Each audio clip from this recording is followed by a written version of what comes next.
शुरुआत कर रहे हैं आज हम लोग कक्षा 12वीं के ऑर्गेनिज्म एंड पॉपुलेशन चैप्टर के लेक्चर नंबर 5 का, जिसमें आज हम लोग मेनली पढ़ेंगे सॉइल प्रोफाइल क्या होता है, अर्थात जो इडेफिक फैक्टर आप लोग पढ़े थे, ठीक है, मिट्टी के बारे में। तो आज हम लोग मिट्टी का ऊर्ध्वकाट देखेंगे, ठीक है। इसके बाद हम लोग अजैव कारकों के प्रति ध्यान से समझना, हम लोग को अजैव कारकों के प्रति अनुक्रिया पढ़ना है उससे जस्ट पहले, ठीक है। अभी तो हम लोग किसके बारे में पढ़ रहे थे, जितना भी आपका अजैविक कारक है उनके बारे में।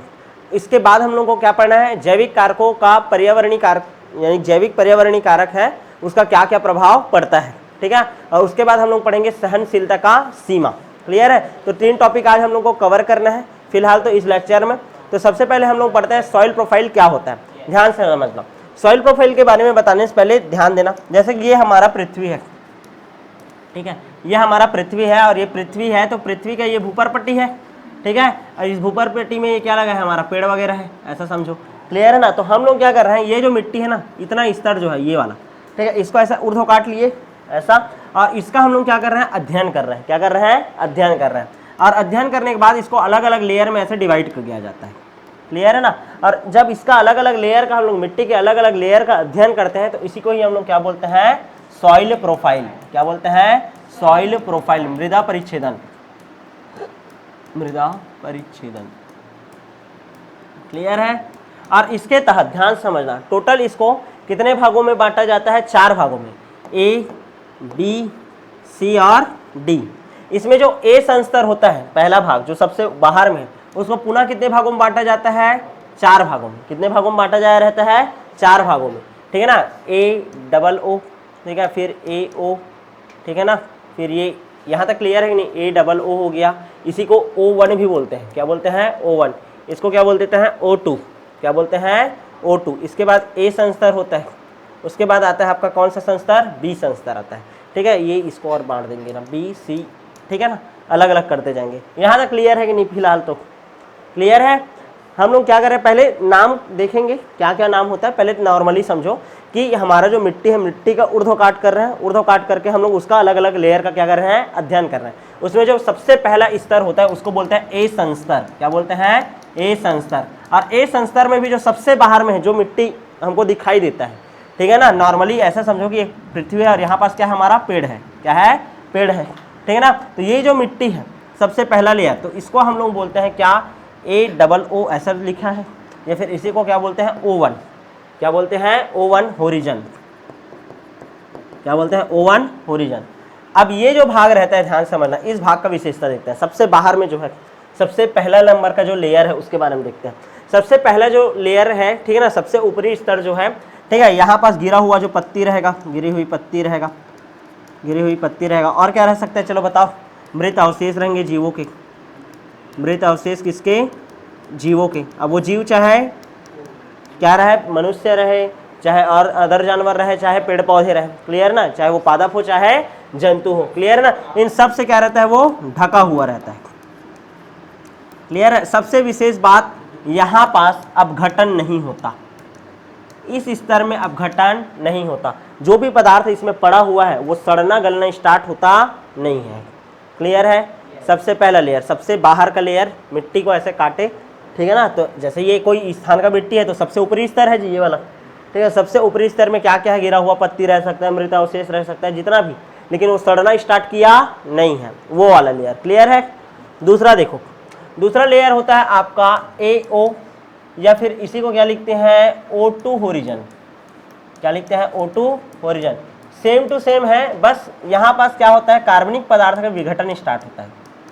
जितना भी कार्बनिक पदार्थ है, कार्बनिक पदार्थ मतलब मृत जीवों के अवशेष हो गए, पेड़ पौधे हो गए, उनका अपघटन क्या होना, स्टार्ट होना क्या हो जाता है, स्टार्ट हो जाता है। अपघटन क्या हो जाता है, स्टार्ट हो जाता है। क्लियर है। पहले वाले लेयर में अपघटन स्टार्ट नहीं होता, दूसरे वाले लेयर में अपघटन क्या हो जाता है, स्टार्ट हो जाता है। तीसरा A1 लेयर, कौन सा लेयर, A1 लेयर, ठीक है ना। गहरे रंग का स्तर है, भरपूर गहरे रंग का स्तर है ये, ठीक है ना। देखो सबसे पहले कौन सा वाला था, AOO, इसी क्या लिखा था, O1। क्या लिखा था, O1। फिर दूसरा क्या है, AO, इसी को लिख सकता हूँ मैं, O2। क्लियर है ना। तीसरा कौन सा लेयर है, A1 होरिजन। कौन सा, A1, जो कि कौन से रंग का रहता है, गहरे रंग का।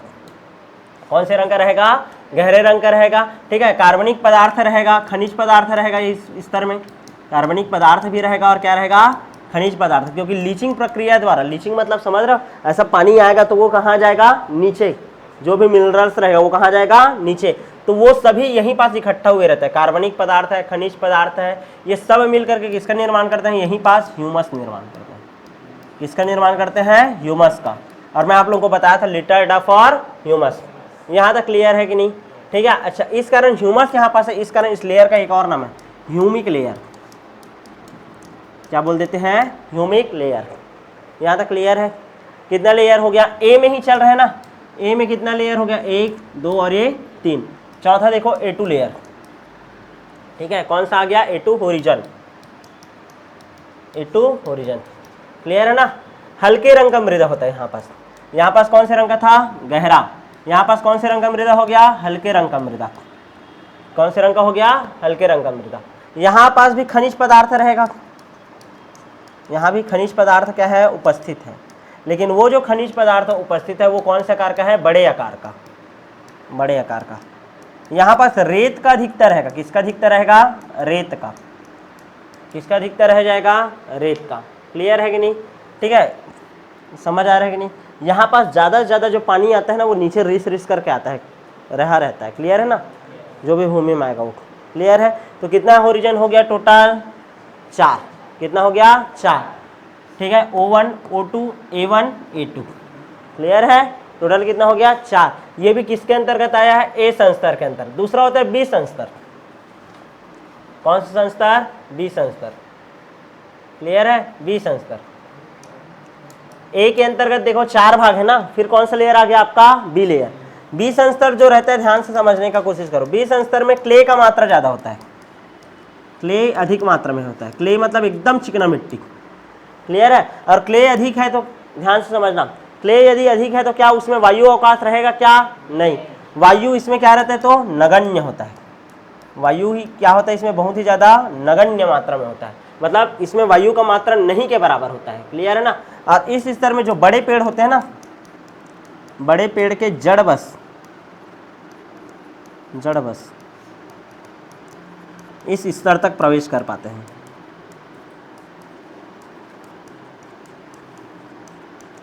क्लियर है। छोटा मोटा पौधा जो रहेगा वो तो A1 A2 तक ही उसका जड़ पहुंचता है, लेकिन जो बड़े पौधा रहेगा एकदम जैसे बरगद वगैरह हो गया, तो उसी का बस जो जड़ रहता है वो कहाँ जाता है, बी संस्तर तक, कहाँ जाता है, बी संस्तर तक, क्लियर है कि नहीं। और एक चीज़ याद रखना है आप लोगों को कि जो A1 + A2 + B, इन तीनों को मिला करके हम लोग बोलते हैं सोलम, क्या बोलते हैं, सोलम, क्या बोला जाता है, लेयर का नाम सोलम। यहाँ तक क्लियर है, क्या बोल देते हैं, A1 + A2 + B को मिला करके सोलम, जैसे समझने का कोशिश करो, ठीक है। ये सबसे पहला लेयर है ना हमारा, इसको हम लोग क्या बोल रहे हैं, ए होरिजन, क्या बोल रहे हैं, ए होरिजन। इसके अंतर्गत कितने भाग, 4, O1 O2 A1 A2। पहले वाले में कार्बनिक पदार्थ का अपघटन स्टार्ट नहीं हुआ, दूसरा में अपघटन स्टार्ट हो गया, यहाँ तक क्लियर है। ये कौन से रंग का, गहरे रंग का, ये कौन से रंग का, हल्के रंग का। यहाँ पास क्ले ज़्यादा है तो कौन से स्तर बोल दिया मैं, बी स्तर, ठीक है, यहाँ तक क्लियर है। अच्छा, A1 को हम लोग क्या बोलते हैं, ह्यूमस रिच रहता है तो ह्यूमिक रीजन, क्या बोलते हैं, ह्यूमिक रीजन। यहाँ पास पानी आकर के A2 में इकट्ठा होता है, जोन ऑफ एल्यूविजन, जोन ऑफ एल्यूविजन, यहाँ तक क्लियर है कि नहीं, ठीक है। और ध्यान देना, इन दोनों को मिला दिया A + B, या फिर ऐसे भी बोल सकता हूँ A1 + A2 + B, तीनों को मिलाकर के क्या बोल देते हैं, सोलम, क्या बोलते हैं, सोलम। यहाँ तक क्लियर है कि नहीं। उसके बाद कौन सा होरिजन आएगा, सी होरिजन, कौन सा आएगा, सी होरिजन, ठीक है। जस्ट बी के नीचे रहता है कौन सा, सी होरिजन, क्लियर है ना। इसमें ना तो ह्यूमस रहता है, इसमें ना तो ह्यूमस रहता है, ना तो कोई सूक्ष्म जीव रहता है, ना सूक्ष्म जीव पाया जाएगा, ना ही ह्यूमस पाया जाएगा, क्लियर है। और सबसे लास्ट में आता है क्या, डी होरिजन, जो सबसे अंदर है, डी होरिजन, क्लियर है ना। यहाँ पास क्या पाया जाता है, पैतृक चट्टानें पाई जाती है, पैतृक चट्टानें, जिनसे मिट्टी का क्या हुआ है, निर्माण। पैतृक चट्टानें यहाँ पास क्या होती है, उपस्थित होती है, क्लियर है। अभी जो आप लोगों ने डिटेल स्टडी किया, इसी को ही हम लोग क्या बोलते हैं, सॉइल प्रोफाइल, क्या बोलते हैं, सॉइल प्रोफाइल। यहाँ तक क्लियर है, समझ आया कि नहीं, यहाँ तक क्लियर है। अब हम लोग इस तरीके से पर्यावरणीय कारक, ठीक है ना, पर्यावरण को प्रभावित करने वाले कितने कारक थे, 2, एक जैविक और एक अजैविक। अजैविक में मेनली कितना, कौन कौन सा बोला था, 4, ताप, जल, प्रकाश और मिट्टी। और एक क्या पढ़ लिए थे, वर्षण, क्या पढ़े थे, वर्षण। ये पांचों फैक्टर के बारे में हो गया। अब पर्यावरण को कौन कौन से जीव प्रभावित कर सकते हैं, जैविक कारक पढ़ेंगे, ठीक है। तो उसमें एक तो पौधा प्रभावित कर सकता है हमारे पर्यावरण को, दूसरा जंतु, और तीसरा मनुष्य। कौन कर सकता है प्रभावित? मनुष्य। क्लियर है? तो अब हम लोग पढ़ेंगे कि ध्यान से समझना, पर्यावरण पर ध्यान देना जी, पर्यावरण पर जैविक कारकों का प्रभाव। क्लियर है ना? अच्छा, उससे पहले थोड़ा सा मिट्टी के बारे में और 2-4 डिटेल बता देता हूं। मिट्टी जो रहता है, ध्यान से समझना ना, जैसे पानी गिरेगा, जैसे ये हमारा मिट्टी है, तो मिट्टी के ऊपर क्या गिरा? आपका पानी गिरा, तो अधिकतर पानी क्या हो जाता है? ऐसे बह जाता है। अधिकतर पानी क्या हो जाता है? बह जाता है। जो पानी बह जाता है उसको बोलते हैं रनवे वाटर। क्या बोलते हैं? Runway water. ठीक है, जो पानी बह जाता है, रन कर लेता है, उसको क्या बोल देंगे? Runway water. क्लियर है कि नहीं? अच्छा, उसके बाद ध्यान से समझना ना, कुछ पानी जो रहेगा मिट्टी में ही आकर के मिट्टी के कण के बीच में अधिशोषित हो जाएगा। मिट्टी में जो अधिशोषित हो जाएगा, जो पानी, मिट्टी अधिशोषण कर लेगा कुछ पानी का, अधिशोषण कर लेगा कुछ पानी का, तो उस पानी को हम लोग बोलते हैं आर्द्रताग्राही जल। क्या बोलते हैं? आर्द्रताग्राही जल। क्या बोलते हैं? आर्द्रताग्राही जल। यहां तक क्लियर है कि नहीं? अच्छा, पेड़ पौधे कौन से जल का उपयोग करते हैं? मिट्टी में उपस्थित होता है एक जल जिसको बोलते हैं केशिकीय जल। मिट्टी में उपस्थित कौन सा जल होता है? केशिकीय जल। कौन सा जल? केशिकीय जल। पहले से उसमें कुछ ना कुछ तो जल रहता है, उस जल को क्या बोलते हैं? केशिकीय जल। और इस केशिकीय जल का उपयोग कौन करता है? पेड़ पौधे। कौन करते हैं? पेड़ पौधे। क्लियर है? मतलब बारिश भी नहीं होता तो भी तो उसके पास पानी रहता है ना, तो वो जो जल रहता है उसको क्या बोलते हैं हम लोग? केशिकीय जल। क्या बोलते हैं? केशिकीय जल। क्लियर है कि नहीं? और आर्द्रताग्राही जल जो पानी से मिला है, जो अधिशोषित हुआ था, जो कहां से मिला है? पानी गिरा है तब। और दूसरा कौन सा जल? जो उसके पास पहले से उपस्थित है, उस जल को क्या बोला हूं मैं? केशिकीय जल। क्या बोला हूं?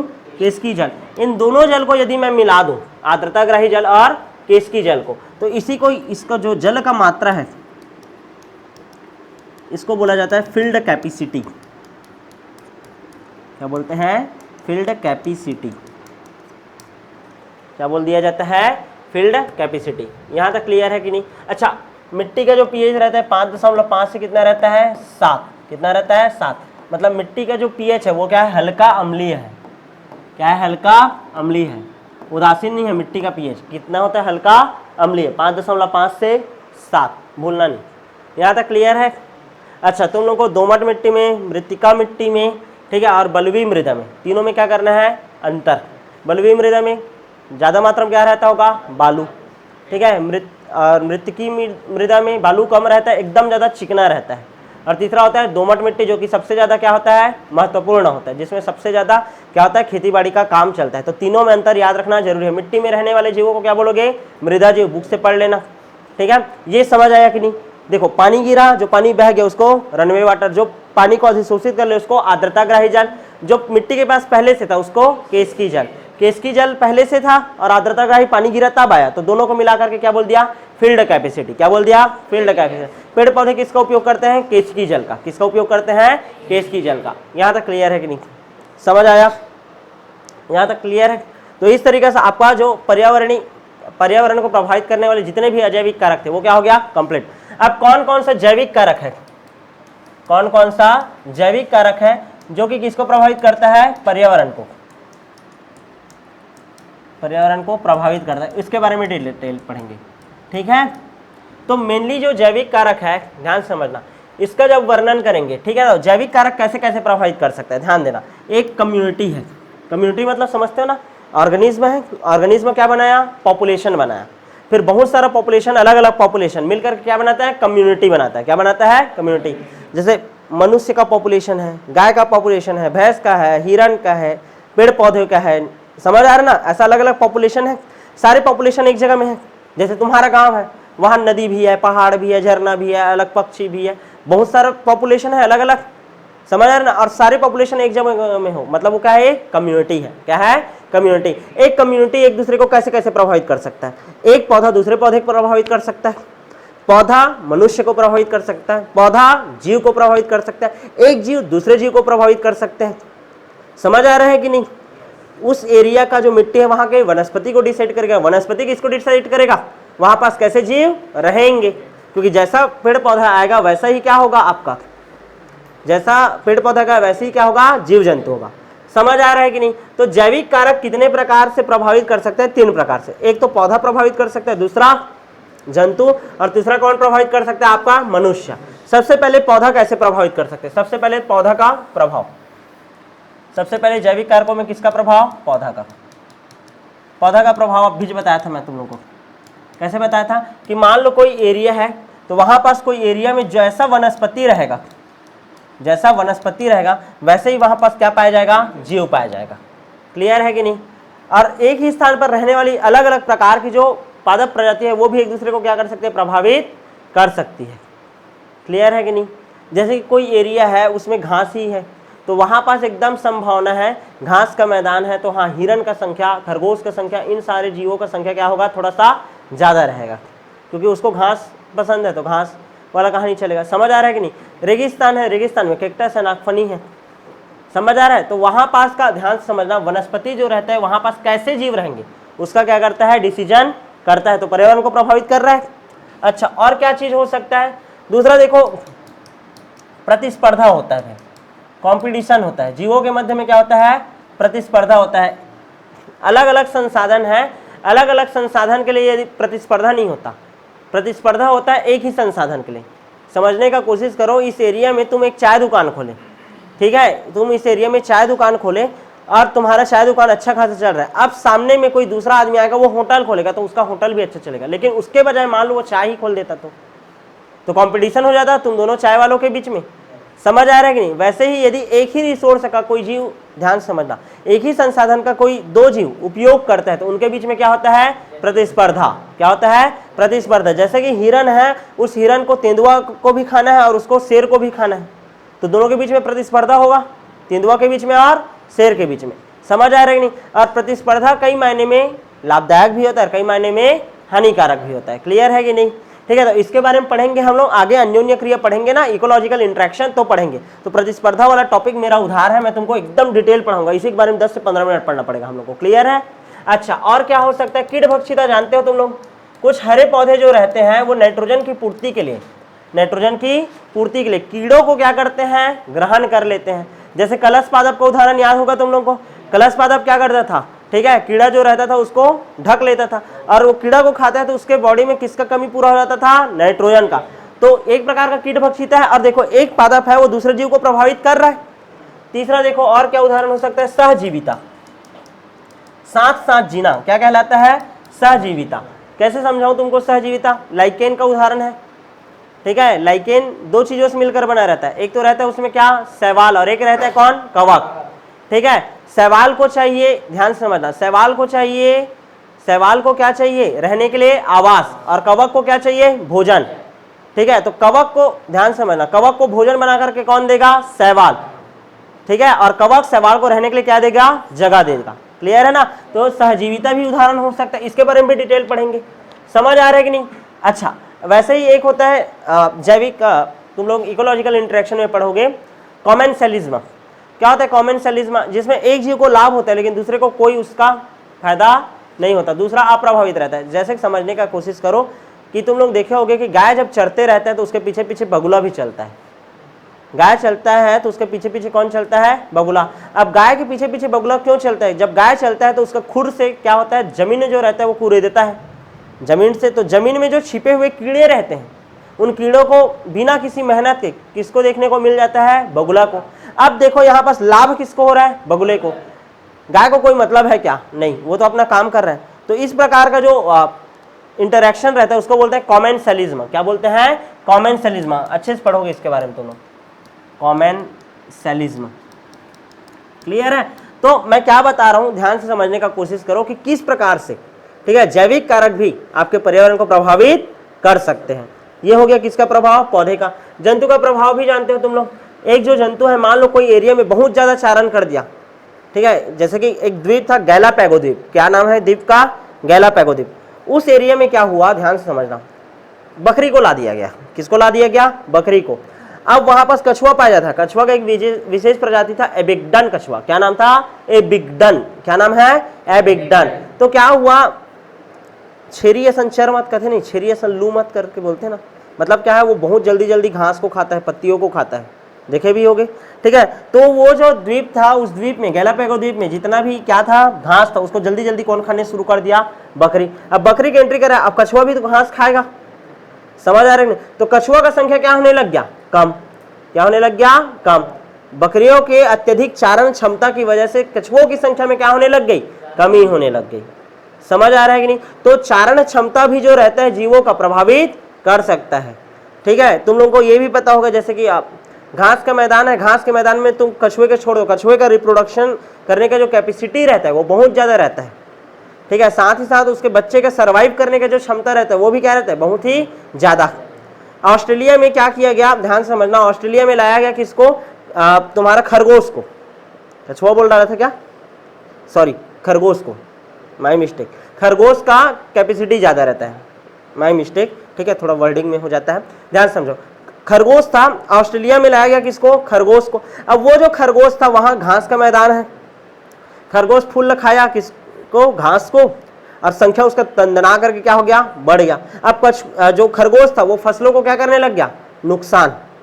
तो चारण क्षमता जो रहता है, ध्यान समझना, चारण क्षमता जो रहता है, फूड को ग्रहण करने का जो कैपेसिटी है, वो भी उस जगह के पूरा वातावरण को क्या कर सकता है? डिसाइड कर सकता है। कछुआ का संख्या बढ़ गया, कछुआ का साइज अच्छा इतना बड़ा बड़ा हो गया था। ठीक है, तो उनको खत्म करने के लिए उनका प्राकृतिक परभक्षी वहां पास लोमड़ी ढीला गया। ठीक है, कि जाओ खाओ जितना खाना है लोमड़ियों को। ठीक है, तब जाकर के क्या हुआ? कंट्रोल हुआ संख्या किसका? तुम्हारा खरगोश का। बार बार कछुआ बोल डाल रहा हूं मैं। ठीक है, समझ लेना। यहां तक क्लियर है कि नहीं? क्या कछुआ पाले रहते हैं तो कछुआ ज्यादा निकलता है। चलो, यहां तक क्लियर है कि नहीं?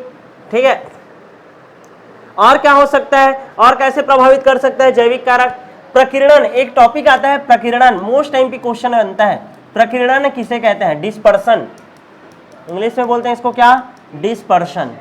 मैं तुमको बोला था दुनिया में कोई भी चीज ना, ध्यान समझना जी, दुनिया में कोई भी चीज जो रहता है बिना मतलब के नहीं होता।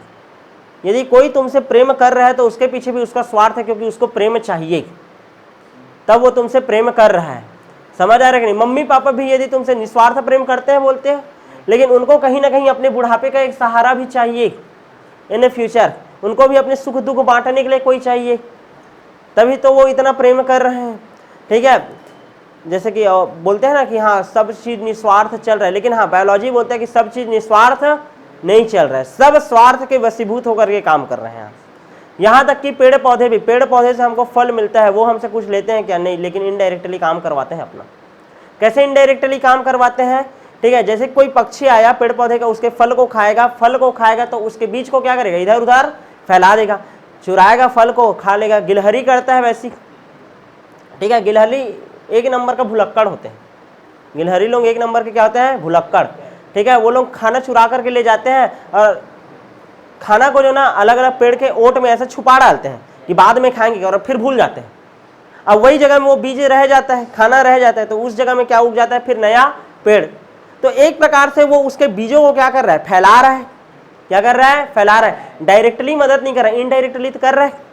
तुम अपना, जैसे तुमको आम खाना है, तुम आम खाए तो उसके गुठली फेंक दिए, गुठली फेंके तो उस जगह में नया पेड़ आ गया। तुमको मतलब था किससे?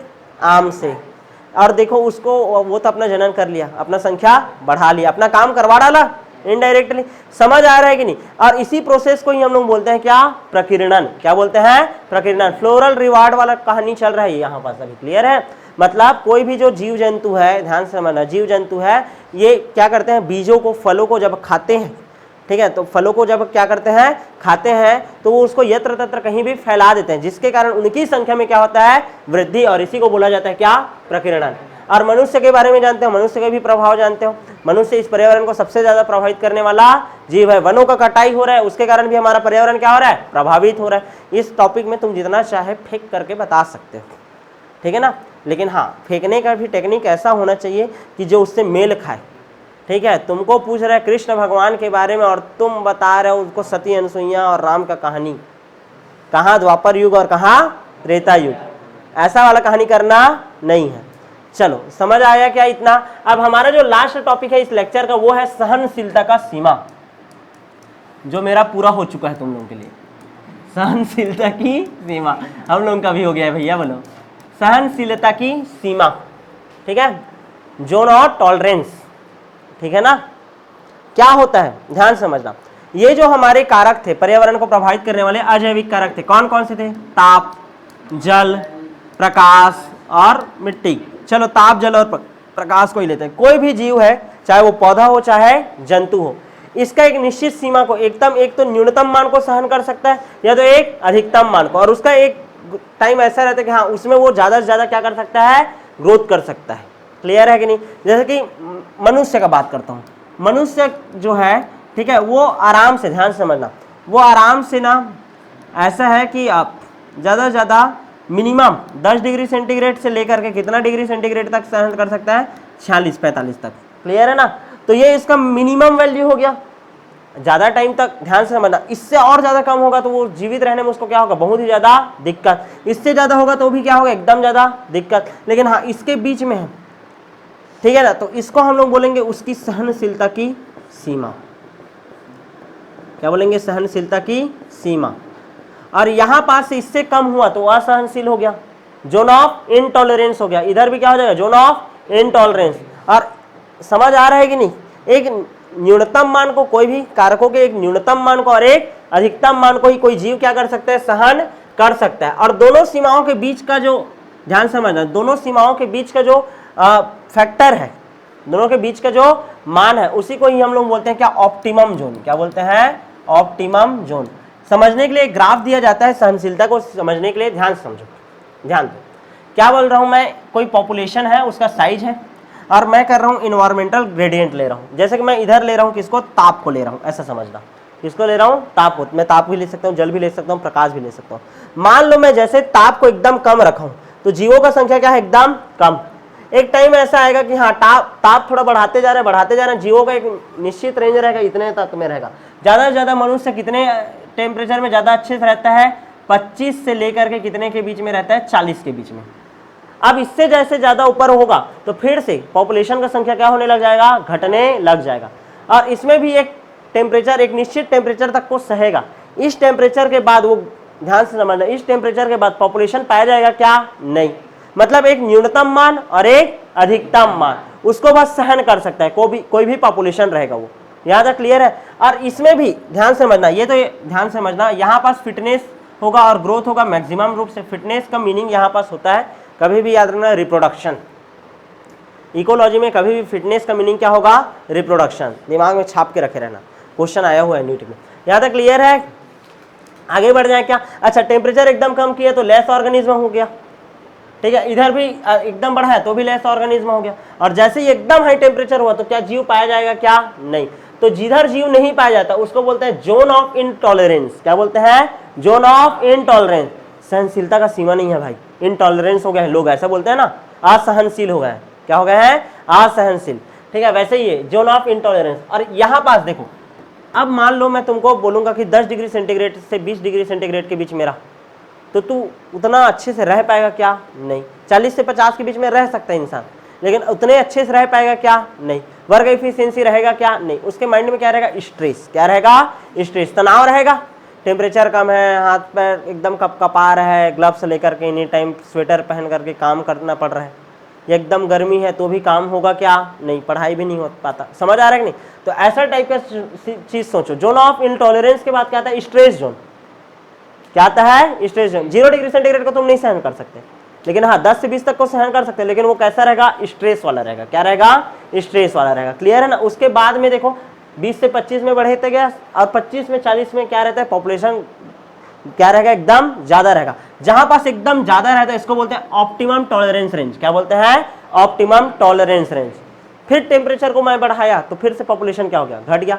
और एक टाइम आएगा फिर से स्ट्रेस जोन, जैसे कि 40 से 50 के बीच में ज्यादा लोग नहीं रह सकते, और 50 डिग्री सेंटीग्रेड के ऊपर में कोई एरिया में कोई आदमी पाया जाएगा क्या? पॉपुलेशन पाया जाएगा क्या? नहीं।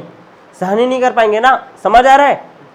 क्लियर है? तो कोई भी जो जीव है तो वो जिंदगी में कितना जोन हो पा रहा है उसकी जिंदगी में, देखो तो सबसे पहले तो है, ध्यान समझना, ऑप्टिमम वाला है। ऑप्टिमम जोन जहां पास वो ज्यादा ग्रोथ कर सकता है।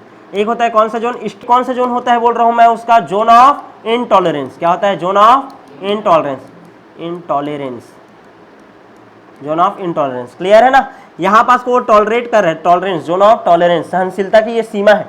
ये न्यूनतम के लिए बनाया हूं, तो इधर किसके लिए बनाऊंगा, अधिकतम। अधिकतम में भी फिर से जाएगा स्ट्रेस जोन में जाएगा, और उसके बाद फिर से कहां चला जाएगा, जोन ऑफ इनटॉलरेंस। समझने के लिए कोशिश करो कि मान लो ये 0 डिग्री सेंटीग्रेड है, इसमें ज्यादा जीव पाया नहीं जाता, यहाँ पास आदमी रह सकता है, लेकिन 10 से 20 में है, मतलब बहुत ही ज्यादा क्या रहेगा, स्ट्रेस रहेगा।